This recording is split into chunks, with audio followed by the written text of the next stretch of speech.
على رسوله الكريم أما بعد فأعوذ بالله من الشيطان الرجيم بسم الله الرحمن الرحيم ألا إن أولياء الله لا خوف عليهم ولا هم يحزنون ঐতিহ্যবাহী জামিয়া ইসলামিয়া কর্তৃক আয়োজিত আজকের এই বক্তৃতা সেমিনারের সম্মানিত সভাপতি, ন্যায়ের ধারক বাহক, বিজ্ঞ বিচারক মণ্ডলী, সুদক্ষ পরিচালক ও আমার সামনে উপস্থিত আমন্ত্রিত অতিথিবৃন্দ, সকলকে জানাই আন্তরিক শুভেচ্ছা ও মুবারকবাদ। আজকে আমার বক্তৃতার নির্ধারিত বিষয় হচ্ছে স্বাধীনতা আন্দোলনে উলামায়ে কেরামের অবদান। উক্ত বিষয়ে সময় স্বল্পতায় কিঞ্চিত আলোকপাত করার প্রয়াস চালাবো ইনশাআল্লাহ। প্রিয় তাওহীদ জনতা, স্বাধীন বাংলার দিকে সৈন্য দৃষ্টি পড়ে ব্রিটিশ ইস্ট ইন্ডিয়া কোম্পানির।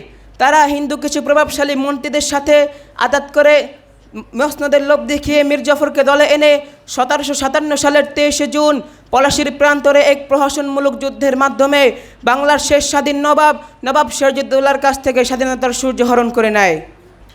প্রিয় উপস্থিতি, স্বাধীন বাংলা, শাহে বাংলা, সুলতানে বাংলা পরাধীনতার শিকল আবদ্ধ হয়ে যায়। তারা মুসলমানদের উপর চালায় অকথ্য অশ্লীল নানা ধরনের নির্যাতন, কিন্তু তারা মুসলিমদের দমাতে পারেনি।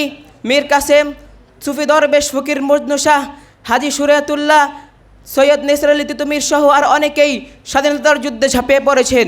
তারা স্বাধীনতার জন্য নিজেদের জীবন বিলীন করে দিয়েছেন। তারা স্বাধীনতার সুরম্ভ পথ তৈরি করে অগ্রসর হয়েছেন। প্রিয় উপস্থিতি, বাংলার সাহিত্য যুগের একজন বড় কবি নবীন চন্দ্র সেন তার এক কবিতায় লিখেছেন, চাহিনা স্বর্গের সুখনন্দ কানন, চাহিনা স্বর্গের সুখনন্দ কানন, মুহূর্তে পায় যদি স্বাধীনতা ধন।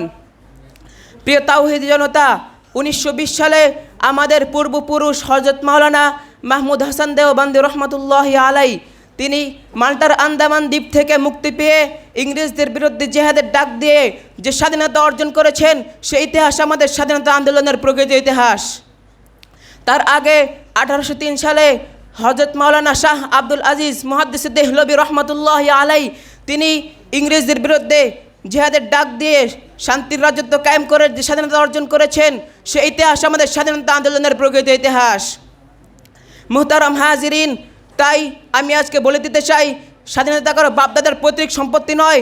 স্বাধীনতা হচ্ছে আমাদের জন্মগত অধিকার, যে অধিকারের জন্য আমরা যুদ্ধ করেছি, আমরা সংগ্রাম করেছি, আমরা ইংরেজদের বিরুদ্ধে লড়াই করেছি, আর আমাদের লড়াই করতে শিখিয়েছেন আমাদের পূর্বপুরুষ উলামায়ে কেরাম। প্রিয় উপস্থিতি, আমাদের সমাজে এক শ্রেণীর লোক আছে যাদের বেশভূষায় ভালো মনে হলেও তারা এক শ্রেণীর জাতীয় গাদ্দার, এক শ্রেণীর কুলাঙ্গার, এক শ্রেণীর নাফরমান। তারা আলেমদের বিরুদ্ধে ষড়যন্ত্র ও চক্রান্ত করায়। তারা এই দেশের স্বাধীনতার ইতিহাস থেকে আলেমদের নাম মুছে দিতে চায়। আমি তাদেরকে বলে দিতে চাই, তোমরা স্বাধীনতার প্রকৃত ইতিহাস খুঁজে দেখো। স্বাধীনতার জন্য সর্বপ্রথম আলেম উলামারাই রক্ত দিয়েছেন, তারাই সর্বপ্রথম স্বাধীনতার বীজ রোপণ করেছেন, তারাই স্বাধীনতার জন্য ফাঁসির কাষ্ঠে ঝুলেছেন, রক্ত দিয়েছেন, জীবন দিয়েছেন, নিজের পরিবার পরিজনের পরোয়া করেনি, নিজের জানমালের পরোয়া করেনি। তারা পুরো দেশবাসীর জন্য স্বাধীনতার ডাক দিয়েছেন। প্রিয় উপস্থিতি, তাই আমি আজকে বলে দিতে চাই, আমাদের মধ্যে যারা গাদ্দার আছে, আমি তাদেরকে স্পষ্ট ভাষায় বলে দিতে চাই, তোমরা সাবধান হয়ে যাও। তোমরা যদি আলেমদের দিকে অপবাদের আঙ্গুল পর্যন্ত তোলো, আমরা সেই আঙ্গুল ভেঙে টুকরো টুকরো করে দেবো ইনশাআল্লাহ।